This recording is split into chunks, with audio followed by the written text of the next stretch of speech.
Okay, great.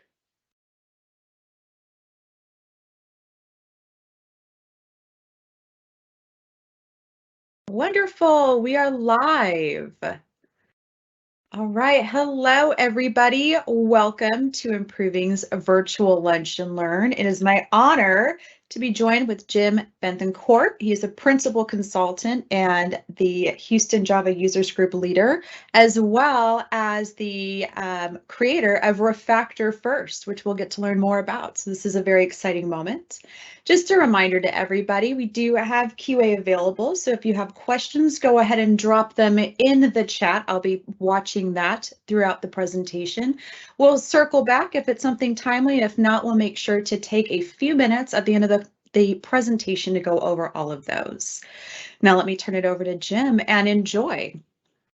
Thank you so much, Emily. It's a pleasure to be here today.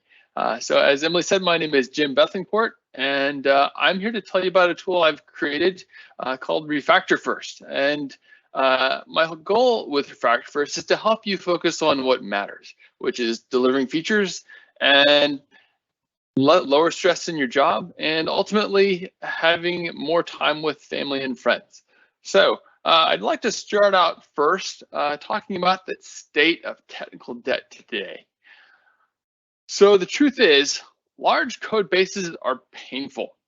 If you've worked on a code base any larger than 100,000, maybe even 50,000 lines of code, you know that large code bases often sprawl. If they're not given deliberate attention, they will end up kind of in a mishmash of a few things here, a few things there, a mix of package by layer, package by feature. Different developers come along with their own ideas, their own designs, and as a result, a lot of times code ends up just kind of all over the place. So it takes a lot of deliberate practice really to focus on keeping a code base well organized.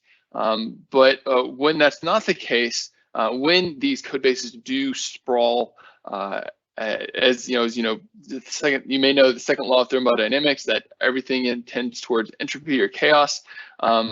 That is also, of course, typically the case with code bases.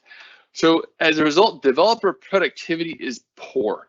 And so developers tend to have to go find things, or there are, if they want to reuse code, or they end up doing copy pasting just to make their own lives a tiny bit easier for the short term, but in reality, in the long term, it slows teams down because maybe there's a bug in the original code that was copied. So it's even harder for newer developers who join the team because they have to look everywhere around, do a lot of searching and finding to find out the exact code that they need, even the exact code that they need to go fix. Ideally, what you want to do is have things that change together to go together, but that's not always the case. And what's also perhaps the worst thing is that in large code bases, developers and architects may not be able to identify the root causes of the team's degrading productivity. Sometimes they may have some ideas, but even then, it's not always the case. And also, perhaps the worst part in all this is that customers expect the same velocity as a code base grows. Whereas typically what happens is that as new code gets added, the team's velocity will slowly decrease, simply because of the sheer volume of code that needs to be maintained, but new bugs are found.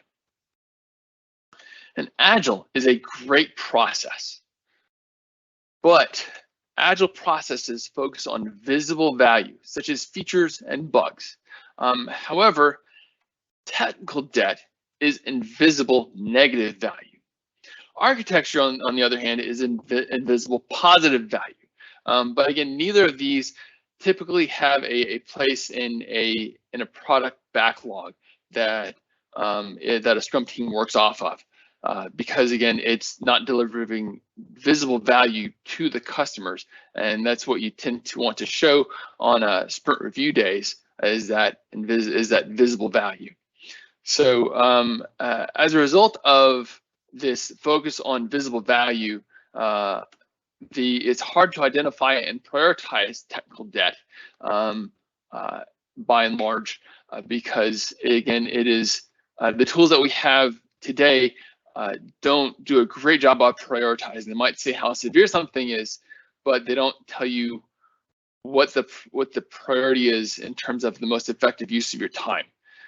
And then also, product owners may not take ownership of the technical debt that is in the code base, even though in all reality they do own it, because that debt is slowing their team down, their future team down, and whenever they are working to deliver new value.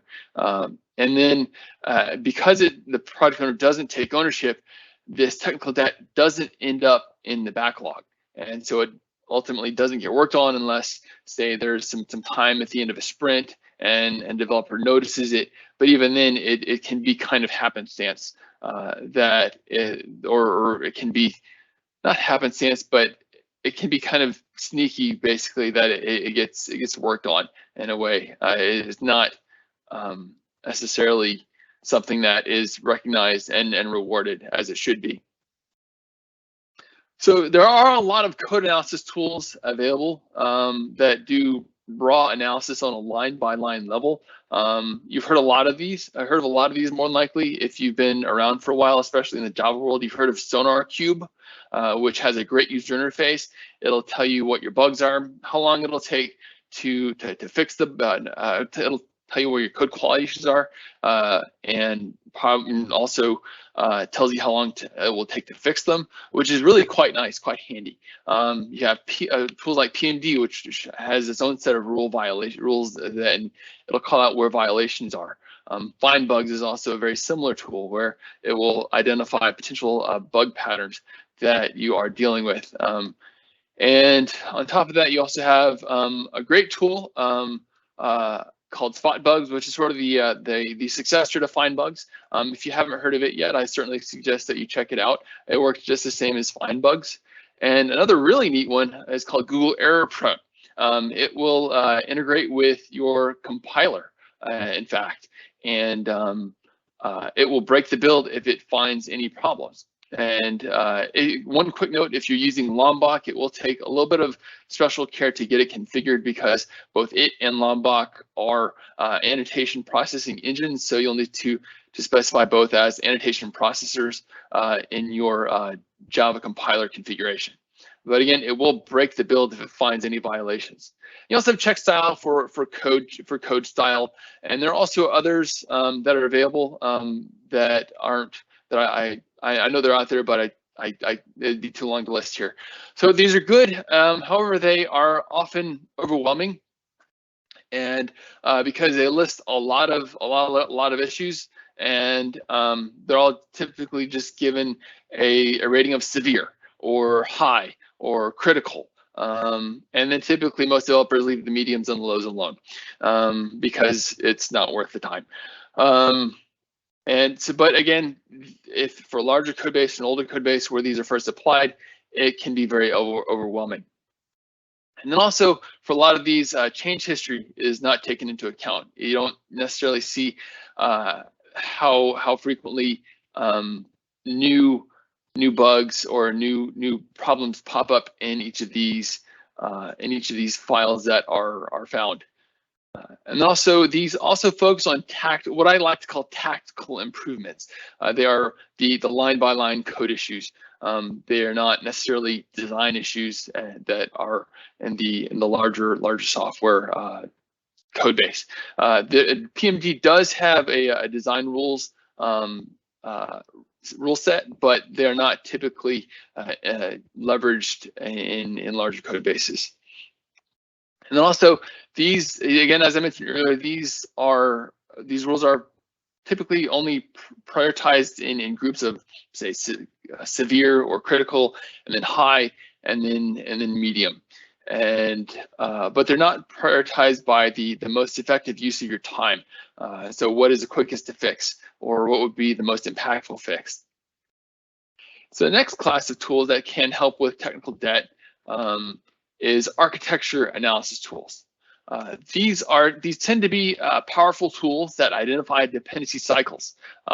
You see here, this is a diagram from the product called Sonargraph from the folks at a company called HelloTomorrow.com. You can see it down there at the bottom of the slide. It's a great tool. They even have a free community edition that is quite powerful and capable. I would certainly suggest that you check it out. The output, unfortunately, can be overwhelming. As you can see here, this is a code analysis of the Jenkins code base. And if I don't know about you, but I'm looking at this and I go, okay, what now? Where do I start? This is nuts. And so also, one other thing to take into account is that change history, again, is not taken into consideration. It doesn't, no hotspots are necessarily readily apparent from a diagram such as this. And so it can be hard to know what is the biggest problem today, what's causing slowdowns. And there's no immediate indication of the best place to start. You could say, okay, well, let's start with the package or the class that has the fewest cycles, and that is indeed a great place to start. However, it may not have the biggest the best use of your time. So what we want to do, my goal with RefactorFirst is to help you again find the best use of your time. And oftentimes when you'll see on a lot of these vendors' websites, they'll say that the ideal use for these tools is at the beginning of a project, so that, or the beginning of a development effort, so that no dependency cycles end up in your code base at all, which is true. However, a lot of times most of the users of these tools are really far into their journey of developing their code, and it's almost too late, really. And so you can start to use these, but it will take a lot of work, and so it's tricky. Another third class of tools is source code repository history analysis tools. So this picture right here is from the Elasticsearch analysis on a codescene.com showcase. They're pretty neat. They allow for you to take and do a deep dive into the churn of your code. These perform powerful Git history analysis, and they show you hotspots, as you can see here on the diagram. You have these bright red, these dark red circles here and the server, and then probably the test for the server that indicate what the hotspots are, the things that have been most recently changed. And these often, again, focus on churn and pull request cycle time. They also not always, but they tend to focus on the performance of individuals. But that focusing on the performance of individuals can be somewhat problematic, though, because you're trying perhaps to compare apples to oranges.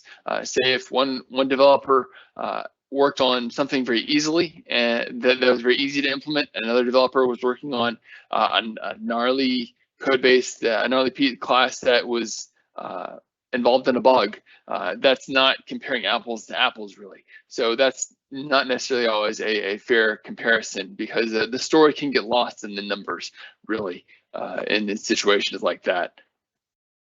And then also, many of these tools don't necessarily identify root causes. Codescene is very good. They do point out where there might be, say, various code smells that exist in the classes, but most don't.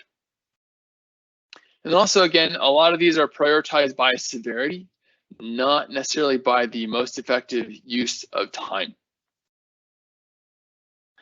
So all of these, out of all these tools, none of these necessarily address time scarcity.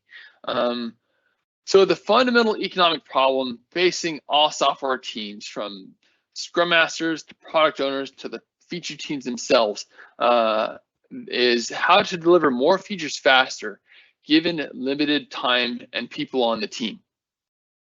So the answer to this is to increase velocity by introducing and fixing fewer bugs, by reducing regression cycles, by avoiding changing existing classes, and having a strongly modularized design.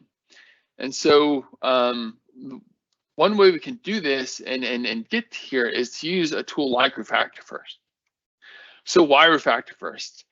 Because design debt it slows teams down. And you're probably wondering, okay, well, how is design debt different from the other kinds of technical debt that I've talked about, such as the sort of the line by line and the dependency cycle debt? It is related to the dependency cycle based debt, but it's also my goal here is with design debt is to identify how we can get a little bit deeper than just dependency cycles and understand what's causing the dependency cycles as well. And so, but I also wanted to take and create a tool that was easy to understand by everyone, both developers and non-developers alike. So if you looked at the dependency cycle diagram as a developer, you might have a good idea of how to interpret it, how to understand it, saying, okay, well, this package connects to that package cannot talk to package C, and C talks to D, and D talks back to A. So, okay, that's a cycle. But again, it doesn't necessarily prioritize the debt that needs to be paid down.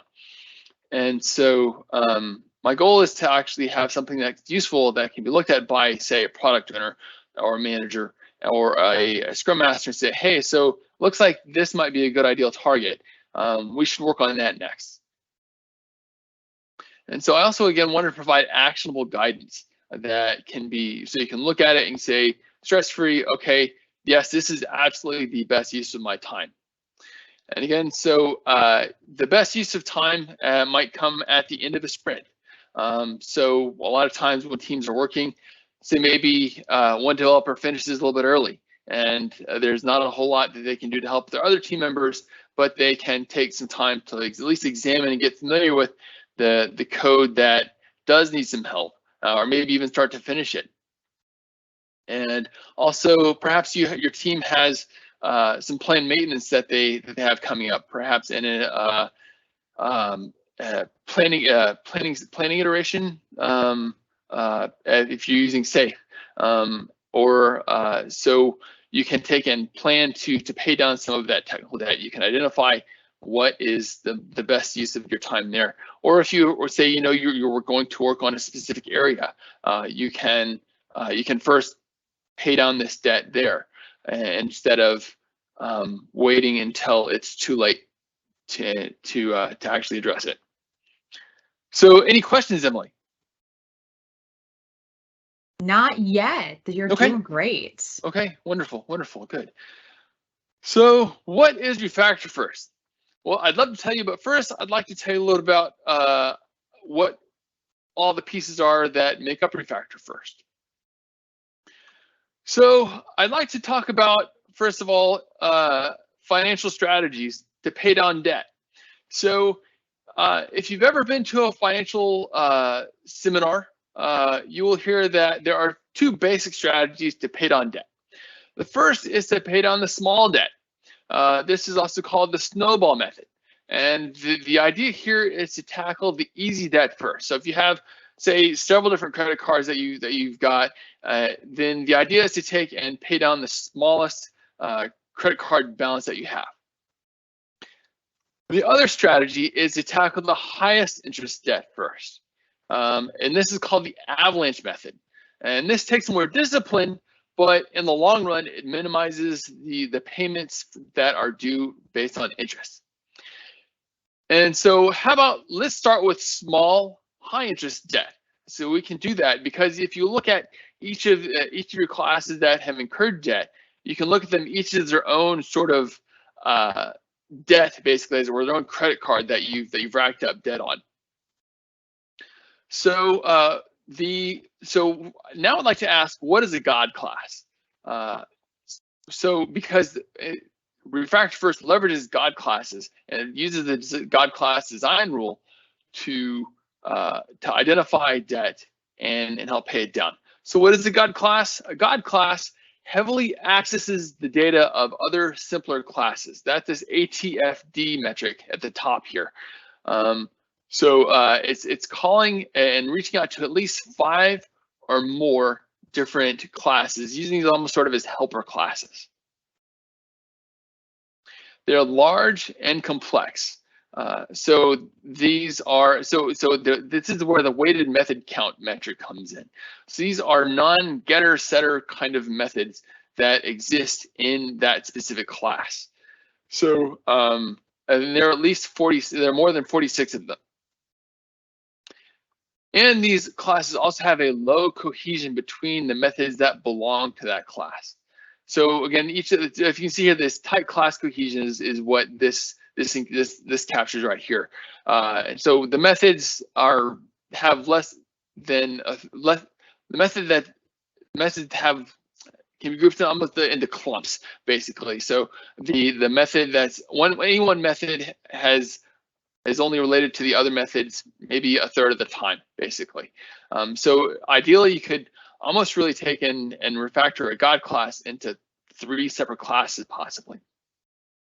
So this method, or this God class, and multiple others that you'll see here in just a moment, were quantified by two researchers, a professor and his PhD student. Michel Lanza was a professor, and Radu Marinescu was his teacher.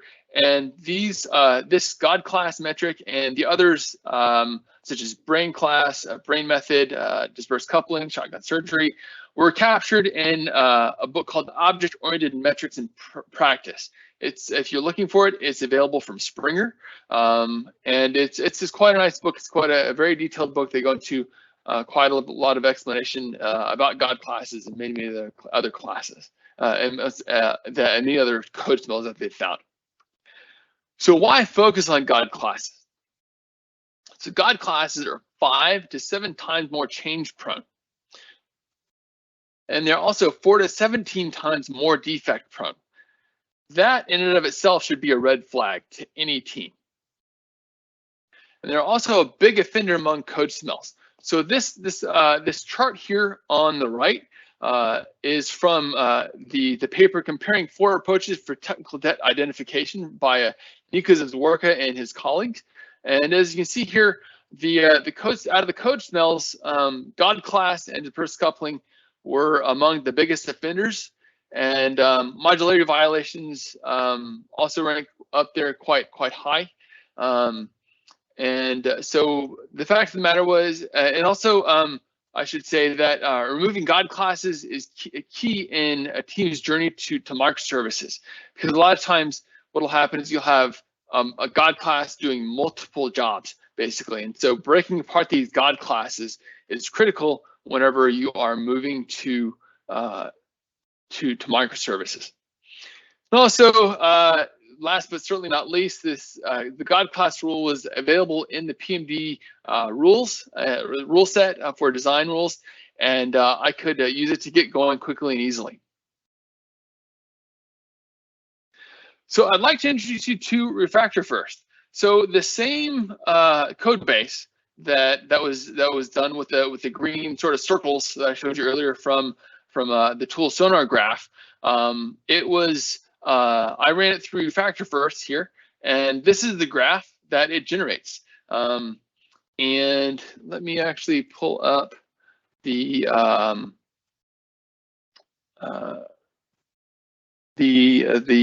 browser. In the browser here, you can see this is the report, and you can actually take and mouse over each of the little circles here and see what the effort is, and what the change proneness is, what the priority is, and what the method count is.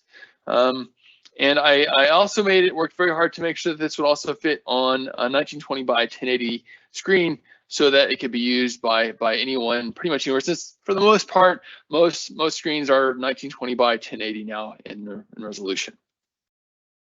And so ideally what you want to do is you want to identify if you want to find the classes that require the least amount of effort, again, the closest here to this 0 on the x-axis, but are highly change prone, that have, again, the highest change proneness.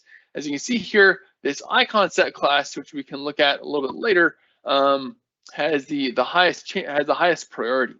And I'll go into how all these numbers are calculated in just a little bit.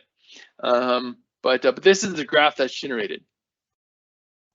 Now, also, this is the chart that's created. Sorry, that's the chart, but the table that's created.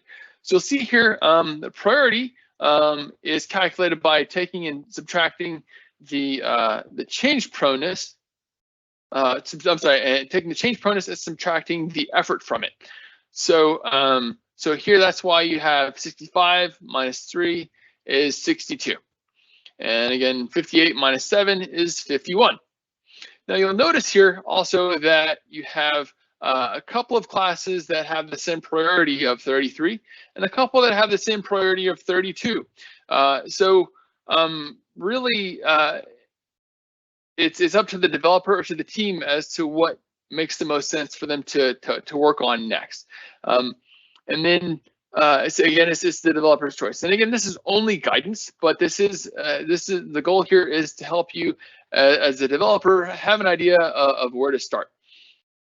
And also to add some context, I've added the method count and the most recent commit date and the commit count to give an idea of just how big the class might be without having to go and find it yourself first. And then also just to help you understand how recently it's changed so that you can see, okay, well, what's the recency bias here? If this class hasn't been touched in 4 months, then maybe we should leave it alone for now. But this one right here, this was changed just last month. Let's go ahead and let's talk to the last committer on it and see if we can pay down some of the debt here that was identified. So how are these results calculated? So the effort or the principal is calculated by first identifying the God classes that currently exist in the code base. So the tool RefactorFirst will take and will identify all the classes on the at head, at the very tip of main or whatever trunk or whatever the Git repository branch that you are currently on. And so it will identify them, and then it will rank them by the 3 different aspects of the God class that have been identified. So here you can see you have the weighted method class. In this case, this is an example from a presentation that was done by Nico's work and the team that he was on. So as you can see here, God class 1 has a rank of 3 out of all of these, and then the total class cohesion has a rank of 0 here, and so it has a rank of 8, and then the access to foreign data has a value of 20, so it has a rank of 6 out of all of these. And so next, what we do is we sum all of 3 of these ranks into a rank sum, and then each of these rank sums are then ranked themselves, and that's how the x-axis value is determined. And so again, the more godly, as it were, the class is, the higher the rank will be, and the more effort it will take to pay down that technical debt. Then the change proneness or the interest is pretty interesting calculation.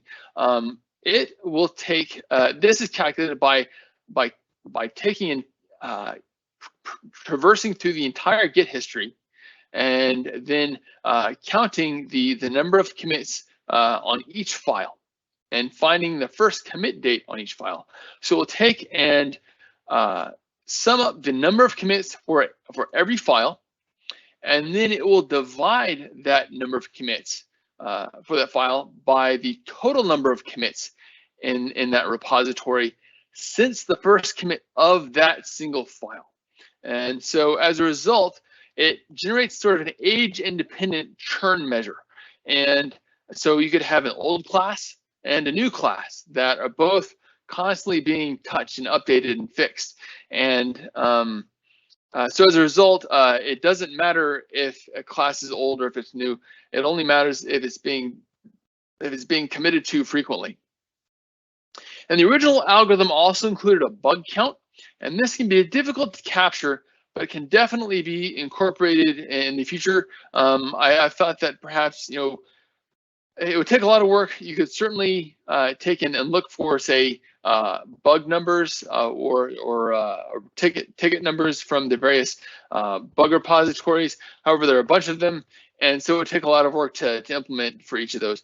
However, one thought that I did have that I believe I've created an issue for is to look for specific keywords that are in commit messages that indicate the addressing of a bug fix. There's no fix or bug or correction or remedy or things like that. So that's certainly on the radar as something that I would like to do.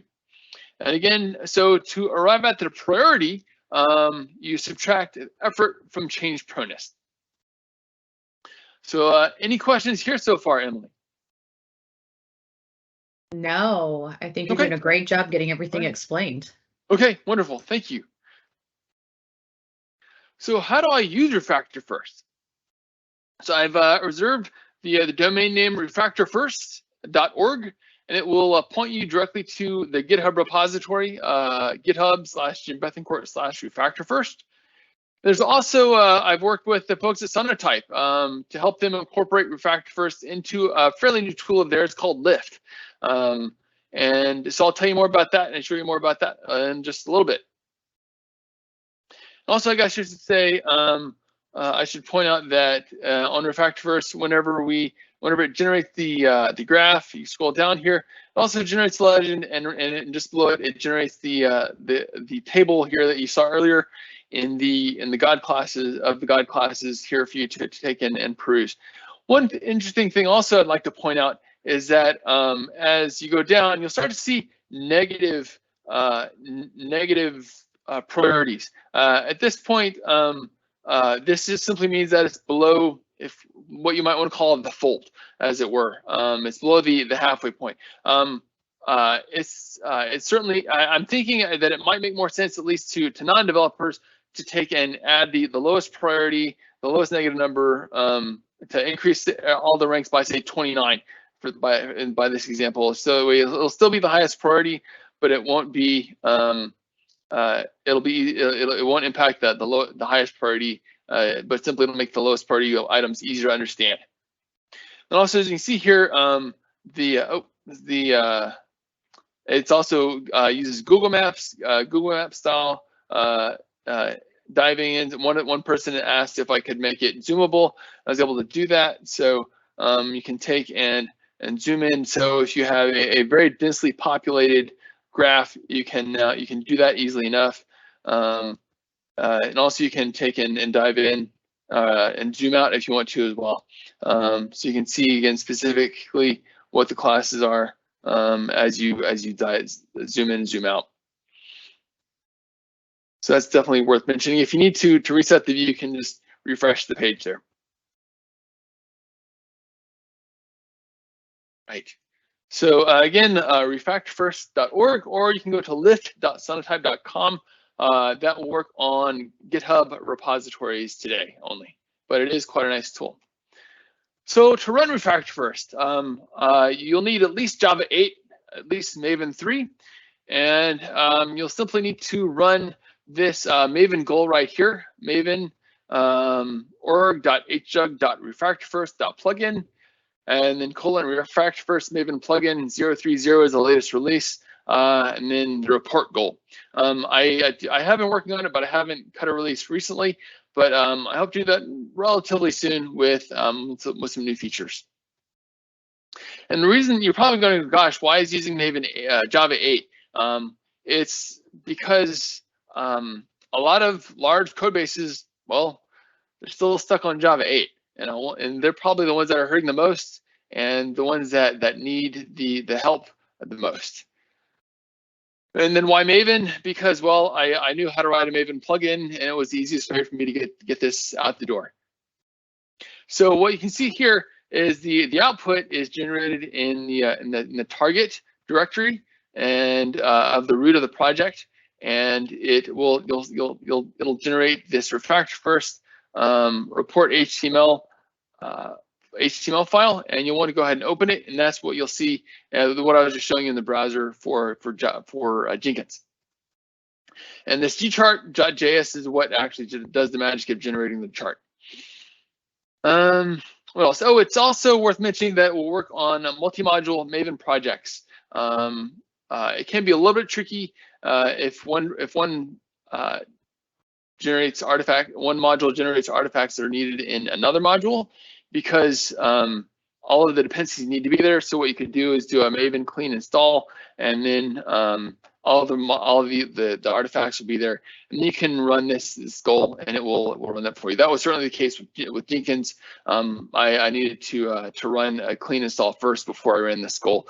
But if that's not the case, you can simply run the goal, and it will make it. It'll generate the report for you off of the root of the project in the target site directory. So Sonatype Lift is quite nice. You can find it at lift.sonatype.com. It is a static code analysis tool from Sonatype, and it's pretty much click to use, and that's it. It's quite nice. So you select the repositories you want to analyze, and then you click Run Analysis, and that's it. It does generate the table only. It does not generate the graph, so it may not have that same wow factor. But it's certainly the information that's generated is no less valuable. And it is also free for open source software projects on GitHub. And also quite nicely, there is no need for Maven. And what's really great, it's been working with them. They were kind enough to contribute to RefactorFirst, and they've generated a lot of great ideas. So let me go ahead and show that to you real quick here. This is the analysis that I've done on another project that I created called Detangler. It's pretty handy. It also does fairly simplistic dependency cycle analysis. I take it and adopted. I can't take credit for creating it, but I did move it to Java 8, and I would like to move it to Java 17 here at some point in the near future, but haven't had time for that lately. So again, it'll give you the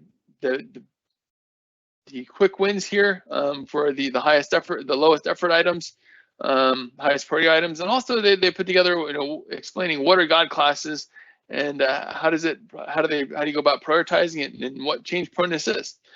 So as you can see here, this thankfully doesn't have too many God classes, but it does point out where what the God classes are and what the highest priority items are, and so you can see quickly and easily what they are,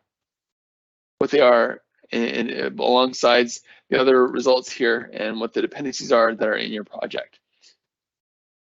So again, that's how you can use RefactorFirst from within Sonatype Lift.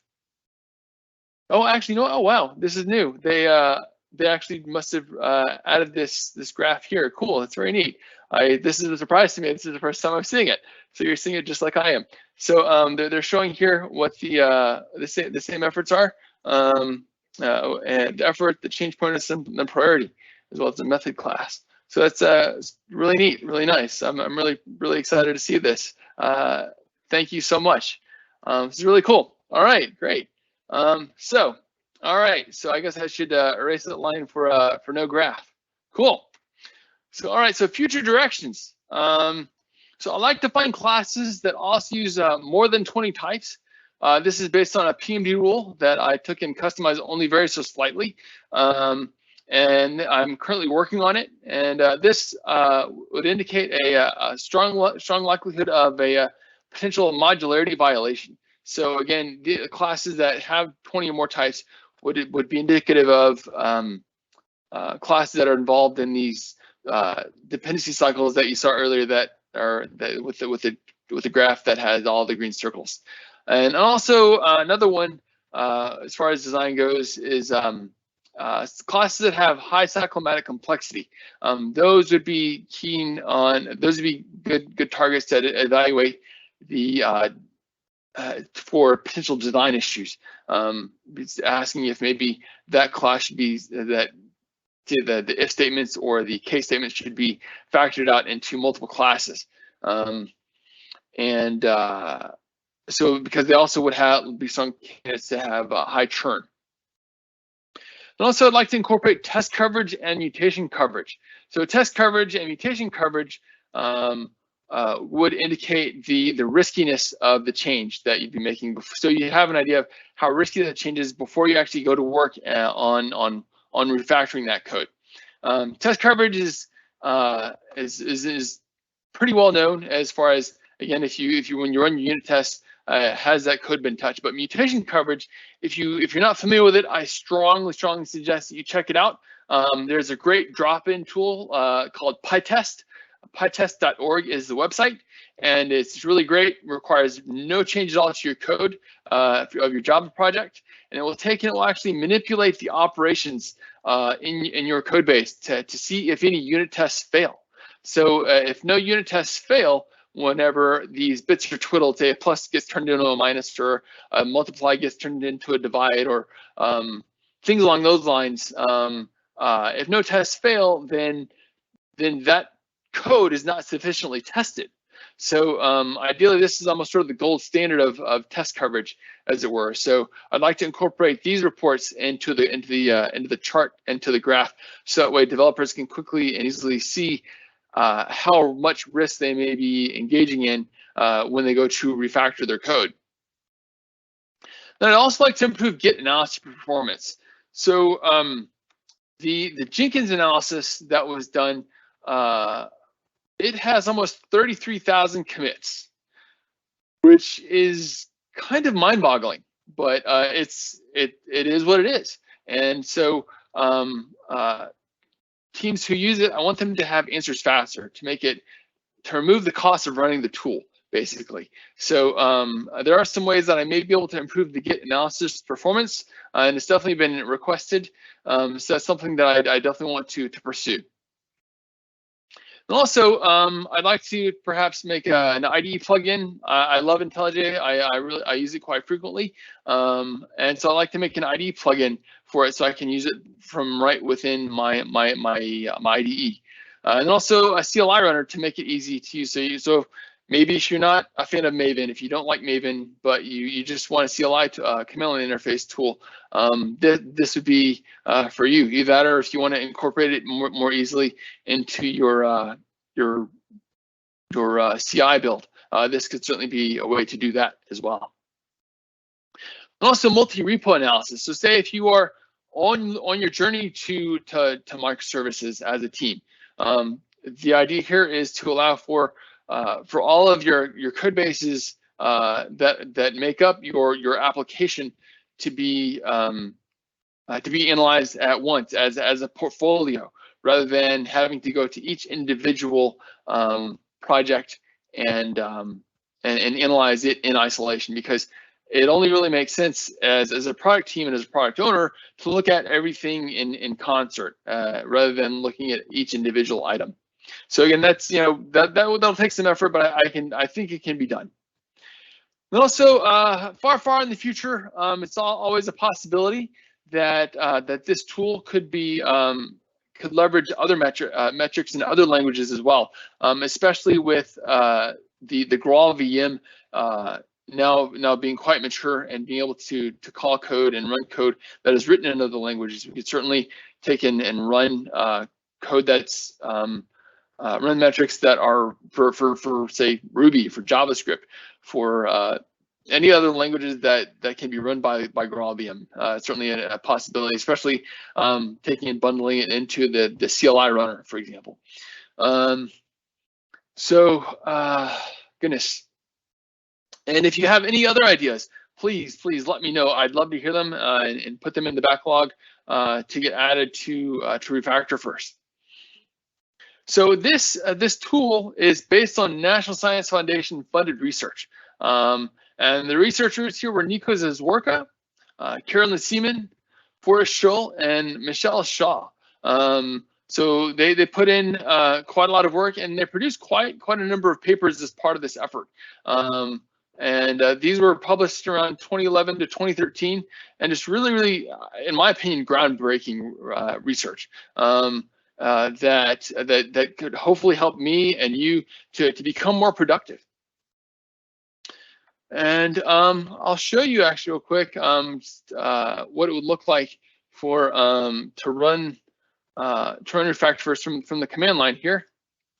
So this is just a simple class, simple repository of Java 17 examples. Very small code base, very shallow commit history. You can just run the Maven goal, and it will take in, as you can see here, it will run multi-Maven module, run across several modules, and then it will identify the God classes, and then it will calculate the way each of the different aspects that are that comprise the God classes and the ranks of each of them. Then it'll calculate the change components for each God class, and then take and capture the change commit count based on commit timestamps. And for this, in this case, it didn't find any God classes. And so if you go to pull the report up, it'll say, congratulations, no God classes. And you can take and review, and you can view this report at this specific site or the specific in this specific directory. That's really about it. And it'll also take in, since it's a multi-module project, it'll run the analysis on each of the sub-projects, sub-modules, but those are not meaningful, and those are since there is no Git repository that exists in each of those sub-modules. So that's how it runs. Again, if I were to run it on Jenkins, there's 32,000 commits at least, and so that would take a while. So I'll spare you of that agony, basically. But where to find me? So again, I'll give the same talk at the Houston Java Users Group. If you want, it'll be a little bit more interactive. hjug.org. I'll give that talk on August 31st at the Houston Java Users Group. So yeah, feel free to come out, and we'll have pizza, have a lot of fun. It'll be at the Improving Offices. It'll be that Wednesday evening, August 31st. But also, I take and publish the YouTube talks for the Houston Java Users Group talks on hjug.org. I'm sorry, on my YouTube channel at youtube.com/Jim Bethencourt. If you want to connect with me on LinkedIn, please feel free to reach out and let me know and say hi. Or if you want to follow me on Twitter, and then also if you can find me on GitHub at Jim Bethencourt. And are there any other questions, Emily, that have been in the backlog? No other questions have been asked in our Q&A. Definitely, I think we've still got plenty of time, though, if anyone wants to get any questions in. Yeah, please, absolutely. Yeah, I know one thing we discussed getting ready for this presentation. I am not well versed in Java because I'm not a programmer, but I do spend a lot of time working as a PO. With this type of approach, is there a specific size of a product, or is there a better return on investment if you're using this with particularly large code bases? No, not at all. So whether your code base is large or small, that makes no difference. Never too late to start to use something like this. As far as return on investment, for larger code bases, it might take upwards of 10 minutes to run it. Like the Jenkins analysis, I want to say it probably took 10 minutes or so for it to take and analyze the 33,000 commits, since it has to take in and evaluate the changes and capture each change to each file, the count for each file, basically, in each of those commits. And so that can take a while. There is some scaling out that could be done to make it a little bit quicker, but I don't know just how much time it would shave off. But again, it's never too late. And the goal with the tool is to help you find what the best return on investment for your time is whenever you are paying down your technical debt. eventually you can certainly take and move on to the higher interest items right here, so that it's really, again, the development team's call whether they want to take in it. Start up here at the highest churn, lowest effort, but then as you work towards this sort of midline here, you'll see that things sort of start to scatter out. And as you remove the technical debt, the highest priority technical debt item, another one will take its place. Like this one's probably number 2, for example, and this one's probably number 3. One of these two is probably number 3, and it'll eventually evolve. But it will also be, you'll probably also start to see classes that have the same priority more and more. And so again, it's the development team's choice as to whether they want to try and take and handle the low-hanging fruit over here, if they want to tackle the big hairy classes right here that have a lot of debt that might be slowing the team down, because again, these are classes that are very problematic, but they're also going to be a lot more difficult to address. Perfect. Yeah, but again, it's never too late to start running it. And my goal again was to make it easy to use, and easy to understand. Wonderful. All right. Well, thank you, Jim. You did such a phenomenal job going through all of this. We don't have any questions coming through. Thanks. All right. So we're excited to see you at the upcoming Houston Java Users Group. You said August 31st. 31st, yep. Wonderful. So we'll make sure to do that. And then as you noted on the screen, you can find Improving here every Friday for a virtual lunch and learn. Thank you for including the link. My pleasure. For upcoming events. You can always see past talks, including this one. If you had a colleague miss out on this fantastic information, make sure to point them to our YouTube page. That includes this talk too. So if you want to point a colleague to this talk, it should be posted probably sometime early next week, if I had to guess. I know that it can take a couple of days for them to get up on YouTube, but it'll definitely be available. Great. So make sure to share.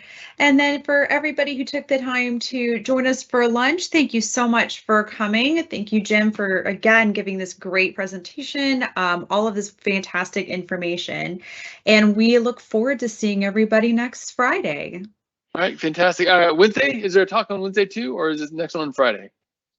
I will need to double check the calendar. Okay, great, because I know that in the past we've had them on Wednesday too, so don't miss that one if there is one.